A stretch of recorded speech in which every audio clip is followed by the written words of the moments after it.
on est sur des territoires qui sont, pour beaucoup d'entre eux, des territoires menacés. Et donc, il faut avoir conscience de cette menace, de ce risque. Ça ne veut pas dire qu'il ne faut plus y venir, ça ne veut pas dire qu'il ne faut plus y habiter, plus y travailler, mais ça veut dire qu'il faut qu'on ait conscience qu'on est sur des territoires qui bougent et sur lesquels la nature est plus forte que l'homme. Et puis ce que je préconise aussi, c'est de l'expérimentation. Et c'est vrai que quand on parle de littoral de demain, on est dans une culture française où on s'est toujours protégé vis-à-vis de la mer. On a toujours été dans une sémantique un peu guerrière, puisque on lutte, on a tout le temps lutté contre la mer et on se protège. Et donc, il faut absolument qu'on prenne conscience qu'on ne pourra pas lutter indéfiniment contre la mer, que, encore une fois, comme je le disais tout à l'heure, la nature est plus forte et qu'on nous demande de lutter contre l'inéluctable.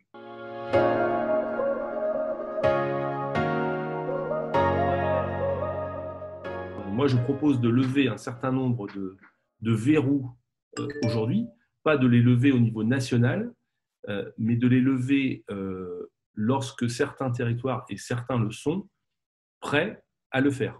Un des outils, par exemple, et je m'en arrêterai peut-être là, c'est la mise en place de conventions littorales d'occupation, c'est-à-dire que ce sont les collectivités, par exemple, qui se rendraient par le biais d'une contractualisation propriétaire du bien qui est menacé, jusqu'à ce que ce dernier soit, je dirais, prêt à partir dans l'océan, là où les anciens propriétaires en deviendraient, eux, les locataires. Mais ça permettrait, je dirais, une transition en douceur, et ça permettrait aussi d'anticiper les choses pour éviter des situations où on voit bien c'est très mal vécu par les personnes concernées parce qu'il y a une forme de brutalité.